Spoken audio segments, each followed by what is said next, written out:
Hi అండి అందరికీ. ఈరోజు వీడియో వచ్చేసరికి దోసకాయ ఎండి చేపలు కర్రీ సింపుల్గా మనం ఇంట్లో ఈజీగా ఎలా ప్రిపేర్ చేసుకోవాలో చూసేద్దాం రండి. సో దీనికి కావాల్సినవి వచ్చేసి మనకి దోసకాయలు, టమాటా, ఆనియన్స్ అండ్ ఎండి చేపలు కావాలి అండ్ కరివేపాకు.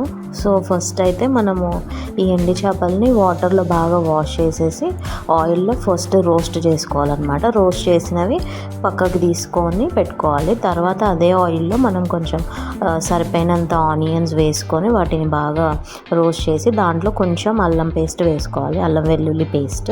అది వేసిన తర్వాత ఆనియన్స్ని మంచిగా రోస్ట్ చేసుకొని తర్వాత మనం కట్ చేసి పెట్టుకున్న దోసకాయలని వేసి కొంచెం సేపు రోస్ట్ చేసుకోవాలి. రోస్ట్ చేసుకొని దాంట్లో మనం పసుపు అండ్ సాల్ట్ యాడ్ చేసుకొని ఒకసారి అలా తిప్పేసి వాటిని మనం మగ్గనిచ్చడానికి మూత పెట్టేసి మనం మగ్గనిస్తాం అన్నమాట.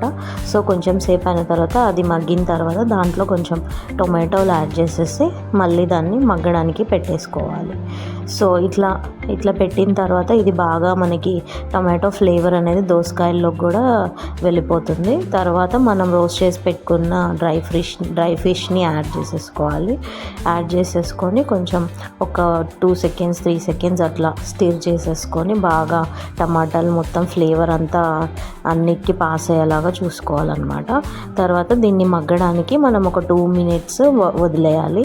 ఇది మగ్గిన తర్వాత ఇందులో మనము కావాల్సిన సరిపడినంత కారం వేసుకొని మంచిగా దీని ఫ్లేవర్ వెళ్ళేలాగా మనం మంచిగా రోస్ట్ చేసుకొని దాన్ని కొంచెం స్టిర్ చేసేసి దాంట్లో మనకు కావాల్సినంత వాటర్ అనేది యాడ్ చేసుకోవాలన్నమాట. సో వాటర్ యాడ్ చేసేసి మీరు లిడ్ క్లోజ్ చేసి మగ్గడానికి పెట్టేయండి. ఇట్లా మనము దీన్ని ఇలా ఒక 10 minutes ఉంచేసామంటే సరిపోతుంది. మన కర్రీ అనేది రెడీ అయిపోతుంది.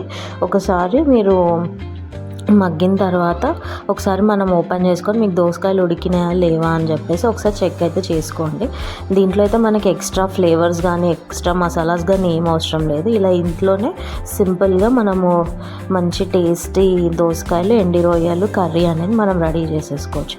Thank you for watching. Subscribe to my channel.